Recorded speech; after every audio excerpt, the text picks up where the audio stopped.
penses peut-être que ton problème, c'est de trop réfléchir. Mais j'ai envie de te dire que l'angle mort que tu ne vois peut-être pas, c'est que tu cherches parfois à réfléchir à la place de vivre. Bonjour à tous, je suis Kaina, coach en développement personnel.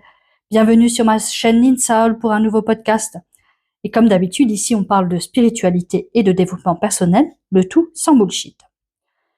Et aujourd'hui, j'aimerais t'emmener dans une réflexion qui pourrait bien changer ton regard sur une habitude que beaucoup considèrent comme une qualité. Parce que j'aimerais te poser une question. Est-ce que réfléchir est toujours une bonne chose? Et il est vrai qu'instinctivement, on aurait envie de répondre que oui. Après tout, réfléchir évite de faire des erreurs. Réfléchir permet d'anticiper. Réfléchir aide à prendre de bonnes décisions. Et je suis d'accord en soi. Je ne suis pas en train de dire qu'il faut agir sans réfléchir. Mais laisse-moi te proposer une autre réflexion. À partir de quel moment réfléchir cesse de nous aider pour commencer à nous empêcher d'avancer? Parce qu'il y a une différence entre réfléchir et tourner en boucle. J'ai envie de te dire que tu connais sûrement cette scène. Tu envoies un message et la personne, elle te répond pas. Et là, j'ai envie de te dire, ton cerveau, il devient un peu un scénariste à la Hollywood, tu sais, avec les acteurs, il te fait toutes les répliques, vraiment tout ce qu'il faut, du style, oh, ben, il ou elle est peut-être fâché. Oh purée, j'ai dû dire quelque chose de travers. Oh, ça y est, c'est bon, c'est foutu, il ou elle ne veut plus me parler. Puis, j'ai envie de te dire, 2 heures plus tard, tu reçois un message. Désolé, j'étais sous la douche. Et j'ai envie de te dire, tout se filme pour une douche. Parce que notre cerveau, lui, il adore combler les blancs. Et le problème, c'est qu'il les remplit rarement avec un scénario rassurant. J'aimerais te poser une autre question. Combien de décisions as-tu repoussées simplement parce que tu voulais être sûr à 100%? Des décisions telles que changer de travail, peut-être quitter une relation, lancer un projet, déménager, peut-être poser une limite. Comme si, quelque part, tu attendais le moment où tu n'aurais plus aucun doute. Mais entre toi et moi, est-ce que ce moment, il existe vraiment? Dis-moi. Personnellement, je ne crois pas.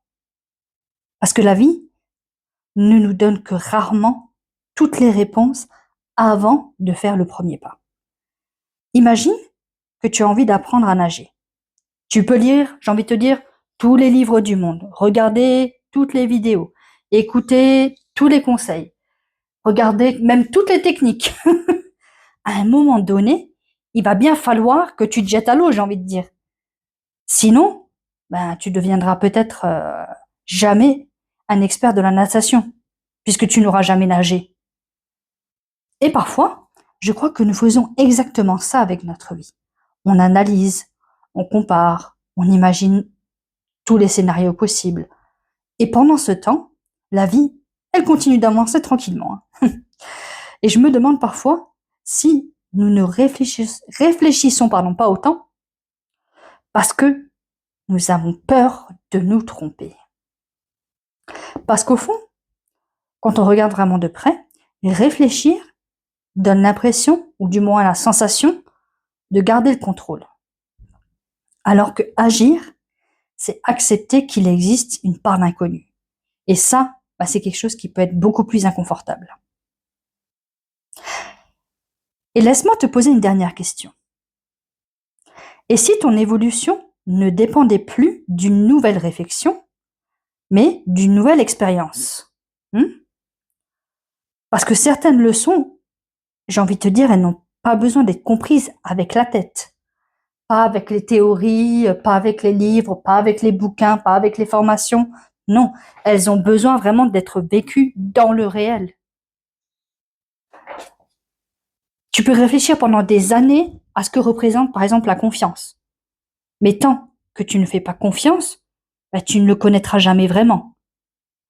Tu peux réfléchir pendant des années à la liberté. Mais tant que tu n'oses pas faire un choix difficile, tu ne sauras jamais ce qu'elle procure. Parfois, la réponse n'est pas dans une pensée supplémentaire. Elle est dans le fait de faire le premier pas. Alors aujourd'hui, j'aimerais te laisser avec cette dernière question. Et si tu arrêtais de chercher la certitude pour commencer à aller chercher le courage? Parce que la certitude, on ne l'a presque jamais avant d'agir. En revanche, le courage, lui, il peut être choisi dès aujourd'hui. Et si cette réflexion, elle a fait écho en toi, j'ai envie de te dire, imagine ce que nous pourrions mettre en lumière en séance, parce que mon rôle, ce n'est pas de réfléchir à ta place, mais de t'aider à identifier les schémas qui te font finalement tourner en rond, afin que tu puisses retrouver de la clarté, te mettre en action et avancer avec davantage de confiance.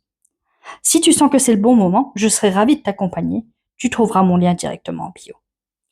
Et rappelle-toi, parfois la vie ne te demande pas une réflexion de plus, elle te demande simplement de faire le premier pas. Et si ce type de podcast te plaît, n'hésite pas à t'abonner à ma chaîne, à mettre un j'aime, un commentaire. Et en attendant, je te souhaite une excellente journée.